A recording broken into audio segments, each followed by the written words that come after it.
మనల్ని ప్రేమించేవారు మన దగ్గర ఎలా ఉంటారో తెలుసా? ప్రతి నిమిషం వాళ్ళు మనకి టైం ఇస్తూ ఉంటారు. వాళ్ళ అటెన్షన్ అనేది ఎప్పుడు మన దగ్గర ఉండనే ఉంటుంది. మనం వద్దు అన్నా, మనకి నచ్చకపోయినా కూడా వాళ్ళ అటెన్షన్ ఇచ్చి మనల్ని ఇంప్రెస్ చేయడానికి ట్రై చేస్తూనే ఉంటారు. అలాంటి వాళ్ళని అస్సలు నమ్మద్దండి. ఎలా అంటే మీట్ అయిన సర్టెన్ టైంలోనే నీ మీద అటెన్షన్ చూపిస్తున్నారు అంతే. అది జస్ట్ ఫ్రాక్షన్ ఆఫ్ ఇన్ఫాక్చుయేషన్. అది జస్ట్ మీ మీద ఉన్న కొంచెం లైక్ ఆఫ్ ఇంప్రెషన్ అంతే. ఆ ఇంప్రెషన్ అనేది లవ్గా కన్వర్ట్ అవ్వడం అనేది 99.9% అది ఇంపాసిబుల్. కానీ ఎన్ని రోజులు చూపిస్తారు? ఫస్ట్ మీరు అవాయిడ్ చేయండి, మీరు దూరం పెట్టండి. మీరు దూరం పెట్టి మీరు 1 వీక్ దూరం పెట్టారనుకోండి, 1 వీక్లోనే తెలుస్తుంది. ఫస్ట్ 10 days అంటే కంటిన్యూస్గా ఒక 100 కాల్స్ వచ్చాయనుకోండి, మిస్డ్ కాల్స్. సెకండ్ డేకి 50 అవుతాయి, థర్డ్ డేకి 25 అవుతాయి, ఫోర్త్ డేకి వచ్చి 10 అవుతాయి, ఫిఫ్త్ డేకి 5 or 6 అవుతాయి, సిక్స్త్ డేకి వచ్చి 2 or 3 కాల్స్ అవుతాయి. ఇంకా ఫైనల్గా లాస్ట్ డేకి అసలు కాల్సే ఉండవు.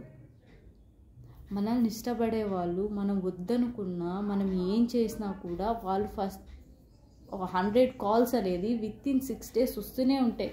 అంటే 100 కాల్స్ రాకపోయినా మినిమం 30 to 40 కాల్స్ అనేది వాళ్ళ దగ్గర నుంచి మనకు వస్తూనే ఉంటుంది. ఏం చేస్తున్నారు, ఏం తిన్నారు, ఎలా ఉన్నారు, ఉన్నారా లేదా అని ఖచ్చితంగా కనుక్కుంటూనే ఉంటారు.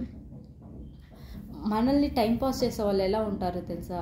వాళ్ళ టైంకి ఎవరు కుదరక, వాళ్ళు టైం పాస్ చేయడానికి ఎవరు దొరక్క, అలాంటి వాళ్ళు చాలామంది పకోడిగాలు బాగా బయట దొరుకుతూనే ఉంటారు మార్కెట్లో. మీరు బయటకు వెళ్ళినా ఆ టైం మీరు కరెక్ట్గా మంచి ఇంప్రెషన్తో కనిపించారనుకోండి, you look so beautiful, your smile is so nice, you so pretty, ఇట్లాంటి సొల్లు వేసేసి మనం ఇంప్రెస్ అయిపోతాం కదా. ఎందుకంటే మన ఆడవాళ్ళం, బేసిక్గా ఆడవాళ్ళకి ఇష్టం షాపింగ్. ఎవరైనా పొగిడితే ఇంక పొంగిపోతాం, బూరెలాగా పొంగిపోయి పూరిలాగా 2 నిమిషాలు అప్పడంలాగా సైలెంట్ అయిపోతాం. అలాంటి వాళ్ళమండి. ఎవరైనా మనల్ని ఇంప్రెస్ చేయడానికి వస్తా సో క్యూట్, సో ప్రిటీ అనక okay done, you are nice. 2 days calls, 3 days కంటిన్యూస్గా కాల్స్ మాట్లాడుకుంటారు కాబట్టి 4th day ఆటోమేటిక్గా అలవాటు అయిపోతుంది.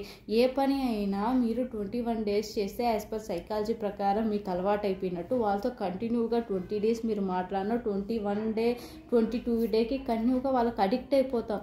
మన పనులన్నీ పక్కన పెట్టేసి వాళ్ళతో మాట్లాడడానికే మనం ఇంట్రెస్ట్ చూపిస్తున్నప్పుడు మన కెరియర్ అనే దాంట్లో గ్రోత్ ఉండదు. వీళ్ళ మీద ఇంప్రెషన్ పెరిగిపోయి లైఫ్ అంటే వీళ్ళు లేకపోతే మనం బతకలేము, ప్రపంచం అంటే వీళ్ళు తప్పితే మనకి బ్రతుకే లేదు అనేలాగా మనం క్రియేట్ చేసేసుకుంటాం.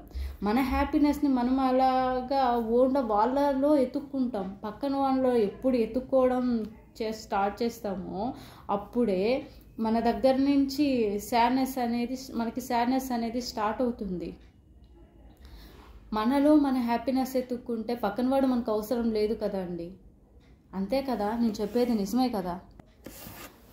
కొంతమంది బ్రేకప్ అయిపోయో, కెరియర్ ప్రాబ్లం వల్ల, ఫినాన్స్ ప్రాబ్లం వల్ల, జాబ్ ప్రాబ్లం వల్ల, ఏదో ఒక లైఫ్లో లాస్ వచ్చి డిప్రెస్డ్గా ఉన్నప్పుడు ఎవరో ఒకరు నువ్వు ఎలా ఉన్నావు అన్న ఓదార్పు మాట కోసం ఎదురు చూస్తూ ఉంటారు. అలా టైంలో నువ్వు వెళ్ళి అడ్వాంటేజ్ తీసేసుకొని నీ ఇష్టానికి నువ్వు మాట్లాడేసి మళ్ళీ వాళ్ళని బ్రేకప్ చేసి, ఎంతవరకు ఇది నిజం కదా? నువ్వు ఎలా ఉండాలి, ఏం చేయాలి, ఎలా చేస్తే నీ లైఫ్ సాగుతుంది అనే దాని గురించి ఎవ్వరూ ఆలోచించారు కదా. హ్యాపీనెస్ అనేది స్మాల్ పార్ట్ ఆఫ్ లైఫ్ అయిపోయింది ప్రజెంట్ టైంలో. ఎందుకంటే ఇప్పుడు వీళ్ళు డిప్రెషన్లో ఉన్నారు, వీళ్ళు ప్రాబ్లంలో వీళ్ళు ఉన్నారు. పక్కన వాడు వచ్చి మాట్లాడంగానే ఆ ఓదార్పుకి వాళ్ళ దగ్గర నుంచి ఎక్స్పెక్టేషన్ స్టార్ట్ చేస్తున్నారు. వీళ్ళు బాగా ఎక్స్పెక్టేషన్ అనేది పెంచేసుకుంటున్నారు. రోజు రోజుకి వాళ్ళ మీద ఎక్స్పెక్టేషన్ పెంచేసుకుంటున్నారు. ఎక్స్పెక్టేషన్స్ ఎప్పుడు మనం ఎదుటి వాళ్ళ దగ్గర నుంచి ఎక్స్పెక్ట్ చేస్తామో అప్పుడు అనేది బాధ అనేది కంటిన్యూ అయిపోతుంది మనకి. మనం పక్కన వాళ్ళ దగ్గర నుంచి ఎక్స్పెక్ట్ చేయకుండా ఉన్నామనుకోండి, అసలు మనకి ప్రాబ్లమే ఉండదు కదా. ఎక్స్పెక్టేషన్స్ అనేది వెరీ బ్యాడ్ థింగ్.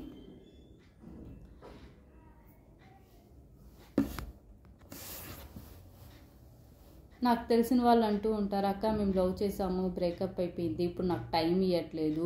స్టార్టింగ్లో నాకు చాలా టైం ఇచ్చేవాళ్ళు, ఇప్పుడు నాకు అసలు టైం ఇవ్వట్లేదు, నన్ను చూడట్లేదు, నన్ను పట్టించుకోవట్లేదు, వాళ్ళ ఫ్రెండ్స్ వాళ్ళు అని తిరుగుతున్నాడు, ఇంతకుముందు అలా లేదు, ఇప్పుడు ఎక్కువ అయిపోయింది టార్చర్ నాకు, నేను లెట్స్ టేక్ ఏ బ్రేకప్ అని చెప్తూ ఉంటారు. నువ్వు వాని మీద ఎందుకు ఎక్స్పెక్టేషన్స్ పెంచుకుంటున్నావు అమ్మాయి? నువ్వు ఎక్స్పెక్టేషన్ పెంచుకోవడం వల్లే కదా నువ్వు సఫర్ అవుతున్నావు. నువ్వు ఎక్స్పెక్టేషన్ అనేది పెంచుకోకపోతే వాడు ఎవరితో తిరిగితే ఏమి, ఎవరితో ఉంటే ఏమి, ఎవడు ఫోన్లో మాట్లాడితే ఏమి హ్యాపీగా ఉండు. ఎందుకు టెన్షన్ పడుతున్నావు? కైకు టెన్షన్, ప్రశాంతంగా ఉండు. వాడి మీద ఎందుకు ఎక్స్పెక్టేషన్స్ పెంచేసుకుంటున్నావు? కష్టపడి నీ ఫీజు మీ ఇంట్లో వాళ్ళు కట్టి వాడి మీద ఇన్వెస్ట్ చేసి నువ్వెందుకు ఎక్స్పెక్టేషన్ పెంచేసుకుంటున్నావు? వాడు నన్ను లవ్ చేయాలి, వాడు నన్ను 24 hours మాట్లాడాలి, నన్ను బయట తిప్పాలి, నన్ను సినిమాలకు తిప్పాలి, షాపింగ్లు తిప్పాలి, మాల్కి తిప్పాలి. నువ్వు షాపింగ్లు పోయినా మాల్కి పోయినా బయట తిప్పాలన్నా అయ్యేది నీ ఖర్చే కదా. అంటే నువ్వు పెడితేనే కదా నీకు సరిపోతుంది, ఎవడో వచ్చి నీకు పెట్టట్లేదు కదా. మరి దేనికి నువ్వు వాళ్ళ దగ్గర నుంచి ఎక్స్పెక్ట్ చేస్తున్నావు? నీ మనీ వాడు ఖర్చు పెట్టి నువ్వు హ్యాపీగా ఎలా ఆలోచించు, కాస్తైనా బ్రెయిన్ పెట్టు, ఆలోచించు. చదువుకుంటున్నావు కదా, నీ మాత్రం హ్యాపీగా ఉంటావు. ఒక 5 days గ్యాప్ తీసుకుంటారు, మళ్ళీ 6th day నుంచి స్టార్ట్ అవుతుంది. వాడికి మనీ ప్రాబ్లం వస్తుందో వగేరా ఏదైనా ప్రాబ్లం వస్తే అప్పుడు బేబీ ఏం చేస్తున్నావు బేబీ, నేను ఇలా ప్రాబ్లంలో ఉన్నాను, నాకు కొంచెం మనీ సర్దవా. వాడు కాల్ చేసింది ఇది కరిగిపోయేసా, ఇది ఇచ్చేస్తుంటుంది మనీ, ఎంతకంటే అంతకి ఇచ్చేస్తూ ఉంటుంది. నీకు అంత అవసరమా? మనీ ఇవ్వడం నీకు అంత అవసరమా? ఫస్ట్ మనీ అనేది నీ చేతిలో నువ్వు హోల్డ్ పెట్టుకో. నీ దగ్గర నీ దగ్గర మనీ ఉంది కాబట్టి వాడు నీ దగ్గరకు వస్తున్నాడు. దాన్ని లవ్ అనరు. నీ దగ్గర నుంచి ఎక్స్పెక్ట్ చేస్తున్నాడు వాడు. నీ దగ్గర మనీ అంతా అయిపోయి నువ్వు జాబ్ పోగొట్టుకొని బికారీ దానిలాగా ఆ పీజీలోనూ ఇల్లు వదిలేసి ఆ పీజీలోనూ హాస్టల్లోనూ కూర్చొని జుట్టు పీక్కుంటా ఉంటే వాడు వచ్చి దేకండి నిన్ను. నీకే నువ్వు కష్టపడాలి, నీకే నువ్వు సంపాదించాలి. నువ్వు పెట్టే స్టేజ్లో ఉంటేనే వాడు నిన్ను దేకుతాడు. అన్నీ పోగొట్టుకొని గుమ్మును కూర్చొని రేపు ఇంకొకటి వచ్చి అది బాగా సంపాదించేయంటే అది వాడు నీ దగ్గరకు వస్తాడు అనుకుంటానవా? రాను కూడా రాడు. టాటా బాయ్ చెప్పి దాంతో వెళ్ళిపోతాడు. ఏమంటే లెట్స్ టేక్ బ్రేకప్, మన ఇద్దరికి ఎమోషన్స్ సెట్ అవ్వట్లేదు, నీకు నా మీద అనుమానం ఎక్కువగా ఉంది, నువ్వు నాకు నచ్చట్లేదని వేరే వాళ్ళ రీజన్స్ వాళ్ళు చెప్పుకుంటూ ఉంటారు. ఇదంతా నీకు అవసరమా? నువ్వేంటనేది నీకు తెలిసినప్పుడు ఇవంతా అవసరమా? హ్యాపీగా ఉండి సంతోషంగా నవ్వుతూ ఉండడమే కదా నీకు కావాలి. నీ సంతోషంగా ఉండడం కోసమే కదా వాడి మీద ఎక్స్పెక్టేషన్స్ పెట్టుకుంటున్నావు.